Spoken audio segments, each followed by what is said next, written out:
কাৰ্বি আংলঙৰ লংফেৰ পৰিষদীয় সমষ্টিত আজি অৰুণোদয় 3.0 আঁচনিৰ 2026-27 বিত্তীয় বৰ্ষৰ প্ৰথম আৰ্থিক অনুদান বিতৰণ কাৰ্যসূচীৰ শুভাৰম্ভ কৰে। কাৰ্বি আংলং স্বায়ত্তশাসিত পৰিষদৰ কাৰ্যবাহী সদস্য মধুৰাম লেকথে অনুষ্ঠানটো আনুষ্ঠানিকভাৱে উদ্বোধন কৰে।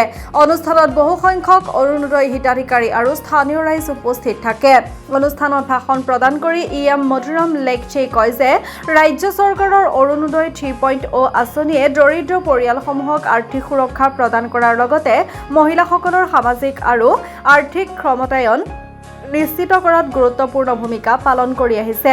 তেওঁ হিতাধিকাৰীসকলক এই অনুদান সৎব্যৱহাৰ কৰি পৰিয়ালৰ উন্নয়নত অৰিহণা যোগাবলৈ আহ্বান জনায়। অনুষ্ঠানত বকলিয়াঘাট নগৰ সমিতিৰ অধ্যক্ষ হেমসিং তেৰণ, ৱাৰ্ড কমিছনাৰসকল, বিভাগীয় বিষয়া কৰ্মচাৰী, অৰুণোদয় আঁচনিৰ হিতাধিকাৰীসকল আৰু বহু স্থানীয় ৰাইজ উপস্থিত থাকে। উপস্থিত অতিথিসকলে চৰকাৰৰ জনকল্যাণমূলক আঁচনিসমূহে সাধাৰণ ৰাইজৰ জীৱনমান উন্নত কৰাত ইতিবাচক প্ৰভাৱ পেলাইছে বুলি মন্তব্য কৰে। News x report Diphu live. তেখেতে দিছিল আজি চৰকাৰ গঠন হোৱাৰ পিছত অৰুণোদয় 3.0 আজিৰ পৰা আৰম্ভ কৰিছে। গতিকে আজিৰ পৰা প্ৰতিটো মাহে আমাৰ যিসকলে হিতাধিকাৰীসকল আছে, দুখীয়া পৰিয়ালসকল আছে, সেইসকলে প্ৰতিটো মাহে নিয়মীয়া হিচাপে তেওঁলোকে পাই থাকিব। গতিকে খুব ভাল লাগিছে। আৰু আটাইতকৈ ভাল লাগিছে যে মানুহৰ মনত সকলোৱে দুখত আছোঁ। আজি হয়তো আমাৰ কাৰ্বি আংলং বা আমাৰ অসমত বহুত জিলা আছে, কিন্তু তাৰ জিলাৰ ভিতৰত 4টা জিলা যিটো বানপানী ক্ষতিগ্ৰস্ত কৰিলে, সেই দুখৰ মানুহৰ চবৰ মনত দুখত আছে।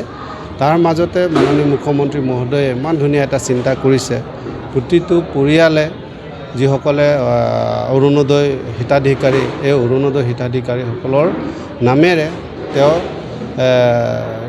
য'ত মানে বানপানী হৈছে, শিৱসাগৰ, চৰাইদেউ, তাৰপিছত যোৰহাট, গোলাঘাট, তেনেকুৱা জিলাৰ কাৰণে সকলো পৰিয়ালে কিবা নহ'লে কিবা এটা সাহাৰ্য দিয়াৰ ক্ষেত্ৰত অৰুণোদয় 100 টকা 150 টকা দি তেওঁলোকক সাহাৰ্য প্ৰদান কৰিছে। গতিকে তেনেকুৱা ইমান ডাঙৰ এটা পদক্ষেপ লৈছে, খুবেই ভাল লাগিছে।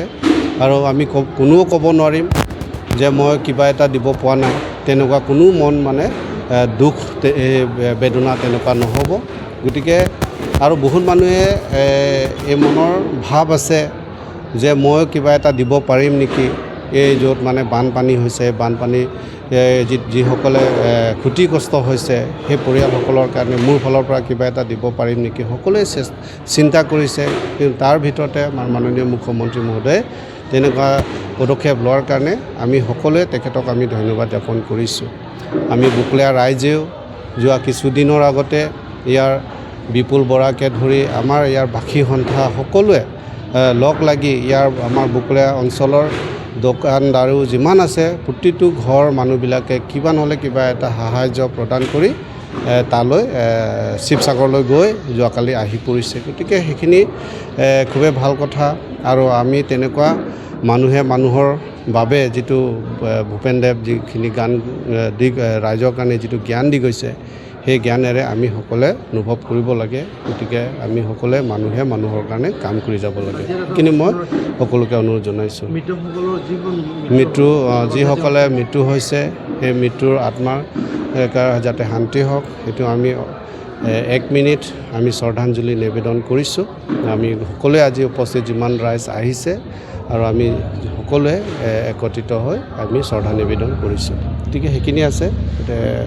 আহি থকা দিনত যাতে তেনেকুৱা চৰকাৰখনে ৰাইজৰ কাৰণে কাম কৰি গৈ থাকিব, দুখীয়া ৰাইজৰ কাৰণে যাতে কেনেকুৱা আগবঢ়াব পাৰিম, সেইখিনি ক্ষেত্ৰত আমাৰ চৰকাৰখনে আগভাগ লৈ থাকিব।